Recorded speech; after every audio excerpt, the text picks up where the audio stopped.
Hi friends, வாங்க இன்றைக்கி நம்ம மல்லிகை தோட்டத்துக்கு வந்துச்சு. நம்ம வீட்டு தோட்டம் மல்லிகை தோட்டம் மாதிரி ஆயிட்டுங்க. நிறைய பூ கிடக்கு வேலை.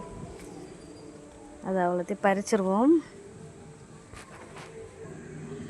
பார்த்திங்களா, பெரிய பெரிய மொட்டாக இருக்குது. அதெல்லாம் பறிச்சிருவோம் இன்னைக்கு. நேற்று பறிச்சதில் மிஸ் ஆகி கிடந்தது. இது அவ்வளோ இன்னைக்கு இது அவ்வளோ பறிச்சிருவோம். பார்த்திங்களா, நேற்று உள்ள மொட்டு இது இன்னைக்குள்ளதுங்க. நல்ல பெரிய பெரிய மொட்டாக இருக்கும். அடுக்கு மல்லிகை. இதை இன்னொரு பேர் இருபாச்சின்னு சொல்லுவாங்கன்னு நினைக்கிறேன், செம்மையாக தெரியலை.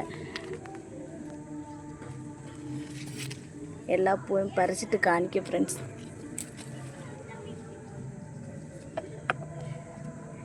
பார்த்திங்களா, எல்லா பூவும் பறிச்சிட்டு இனிமேல் காணிக்க. பார்த்திங்களா, பூ பறிக்கிறதுக்கு என் பேரனும் கூட வந்திருக்கான். அவனும் இருந்து பூ பறிச்சிட்ருக்கான். இன்னொரு பேரை என்ன வரான். பூ அவ்வளோ இது இந்த ஒரு செடியிலையும் இவ்வளோ பூ பறிச்சாச்சு. இன்னும் 2 செடி நிற்கி. இன்னும் 2 செடி நிற்கிறதுலையும் பூவை பறிச்சிருவோம். இது ஒரு மல்லிகை செடி. அப்படியே திருப்பி பார்த்தா இன்னொரு மல்லிகை செடி அங்கே நிற்கி. இந்த 2 இடத்துலையும் பூவை பறிச்சுட்டு மொத்தம் எவ்வளோ இருக்குதுன்னு பார்ப்போம். ஓகே ஃப்ரெண்ட்ஸ், அவ்வளோ பூவையும் பறிச்சாச்சு. ஏமே 1-2 பூ தான் மிஸ்ஸிங். இதெல்லாம் மிஸ் ஆகிட்டுன்னு சொல்லிட்டு வந்து திரும்ப வந்து பறிச்சிட்ருக்கேன். அங்கே எல்லா பூவும் பறிச்சாச்சு.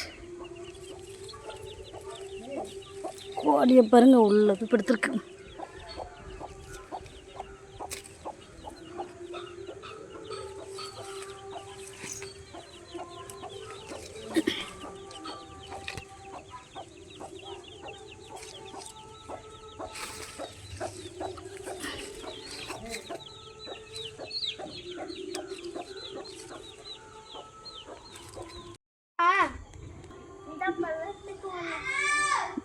ரோஜாவும் 2-3 கிடக்கு. அதையும் பறிச்சிருவோம். ஒரு 3 ரோஜா கிடக்கு. பார்த்திங்களா, 3 ரோஜாவும் கிடக்கு. அதையும் பறிச்சிருவோம். இவ்வளோ மல்லிகைப்பூ பறிச்சிருக்கேன். பிடிச்சிருக்குங்க லைக் பண்ணுங்கள், ஷேர் பண்ணுங்கள், கமெண்ட் பண்ணுங்கள். இன்னொரு வீடியோவில் மீட் பண்ணுவோம். பாய்.